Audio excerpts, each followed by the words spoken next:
what's going on? Geez, that's a crazy question. What's going on?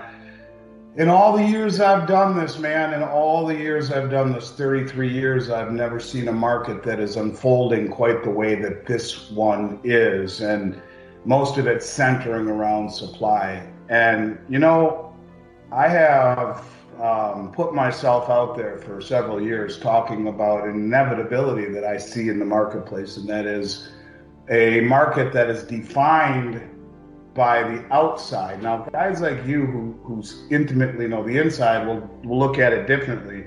You'll look at it in a way that I'm going to explain in a moment. But the people on the outside, they'll look at it as, well, I missed out on the price. The price got away from me. I should have done it. And ultimately that will happen. I think you'll see that accentuation in price, and that's coming. And there are a lot of reasons I believe that, mainly the positioning on COMEX and the draining of all the exchanges.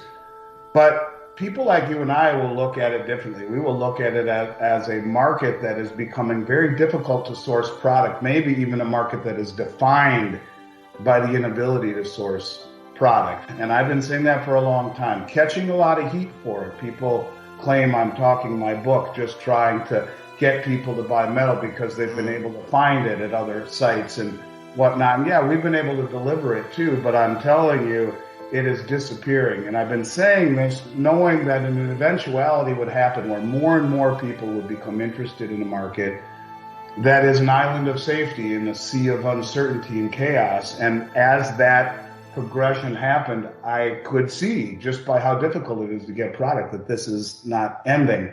And in fact, it's unlike anything I've ever seen, with the exception of 2008 when everything disappeared for half the year, the second half of the year, where the US, the Canadian, the South African, the Australian, the UK, all of the mints were sold out of product or anywhere from 16 to 18 week back ordered with premiums that were greater than 100%. $9 spot, $18 premium, or $18 total cost, 12-week delivery delay. That's the kind of market we saw once things finally opened back up towards the end of the year. But when I look at this right now, I see something very interesting. And I'll start with the retail side of things. And I'm going to back up and I'm going to show you what's happening at the top of the food chain on down. But I look at one of the biggest distributors in the world where I have an account, in the world.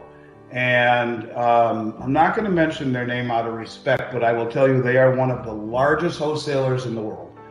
And they are sold out of everything. In silver, they have 1,000-ounce bars, a limited amount of silver grain, which is like BBs or shot. They have 2023 UK Britannias that are coming in a few weeks, limit 5,000 per customer. Yeah. If you're a company like mine and all you're able to buy is 5,000, that's nothing. And then 2022 Silver Eagles limit 5,000 per customer at, $16 or whatever plus wholesale over spot. That's it on silver. I'm talking that is it. Everything else, 50 plus items, sold out, sold out, sold out, sold out, sold out, sold out. And in gold, it's the exact same thing. Everything is sold out with a couple of hodgepodge items you limit to 10 or coins a person. I've never seen anything like this, ever. And I'm very, very certain that this is going to be the trend leading into the last couple of months here in the year. Typically, we see this type of phenomenon after Thanksgiving, where the mints say, well, we're done issuing this current year, we're retooling for next year. So when we sell out of this, there's nothing until January. To see this at the beginning of October is extraordinary, where premiums continue to rise and supply is gone. And I don't take any joy in saying I was right. I've been trying to tell people this was coming. Yep. And this is with a tiny percentage of the public still invested in metals. And when they have that aha moment, and stumble across your work, what you've been doing, helping people, young and old, for a long time now, it'll be too late. It'll be too late because getting product will just be impossible. So whether or not this is a trend that is just beginning or things slow up, that's where we are right now. But if we take a look at perhaps what is making me think that we haven't seen the end of this yet, let's talk about the top of the food chain.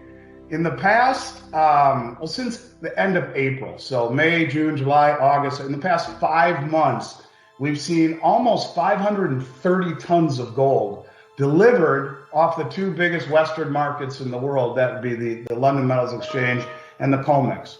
At the same time, all this metal is disappearing. The big Asian gold consumers like China, their imports have reached a 4-year high in August. So everything is being bled off the exchanges, coupled with Asian imports at their all-time high. I wonder where all this metal is going. Since silver squeeze, a year ago roughly, a year and a half ago, over almost 115 million ounces have been drained off of the COMEX. When you realize that there's only 40 million ounces left in the registered category on COMEX, that those are the bars that can be delivered. So there's 3 times as much silver has been drained off of COMEX in the past year and a half than there is available on the exchange right now for trade. Who's taking all of these 1,000-ounce bars? And it's not just here in the West. I was reading a report that was published on Reuters, and most of it comes from MKS PAMP, P-A-M-P. They're a big refiner, and they provide a lot of gold and silver to the world. They came out and said that gold in Dubai, Istanbul, and off the Shanghai Gold Exchange are all trading at multi-year premiums. The premiums are higher than ever around the world in comparison to the London benchmark. Well, that's exactly what we're seeing here. And in India, the premiums on silver are 3 times what they normally are. Meaning now you have governments buying silver, not just gold. And the Indian imports in silver has been huge. The moral of the story with all of this is that over the most of my career, when you could say it's just been peaches, cream, and hunky-dory in the U.S., everyone wanted U.S.-based assets and our bonds and our securities and whatnot. And the world wasn't aware of global inflation. The world wasn't aware of 40-year high inflation and a war knocking on Europe's doorstep, where nuclear threats are being bantered around. And I think we are entering a period of time, or we have entered a period of time rather, where there's a global awareness. You have gold at all-time highs in the United Kingdom, right? So what does that tell you about the inordinately stupid strength of the dollar?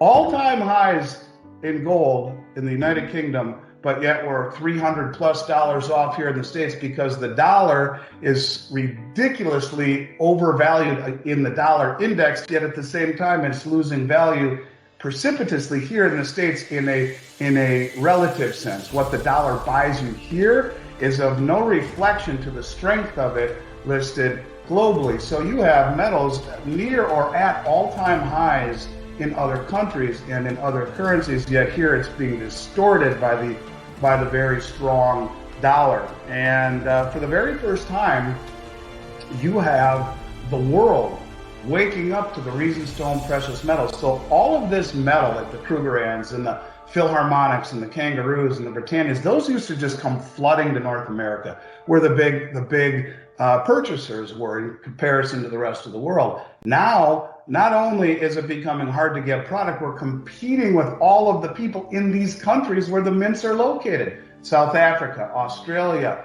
Austria, the United Kingdom, all across the Atlantic. And these countries are affected, or more so, by what's happening around the globe than we are. You got Australia dollar collapsing. You got the UK problems with the bond market and interest rates. I mean, these people are aware for the first time, and now they're competing with us for the very small pool of products. So let's talk about price inflation. You've got more money chasing less stuff and lots more demand for it. You're seeing super high premiums that continue to move up globally, even at the top of the food chain. The big exchanges like the Shanghai Gold Exchange or the main exchanges in Istanbul or in India, not just the LME, not just the COMEX. So honest to God, man, in all my career, with the exception of '08 when everything just disappeared like that,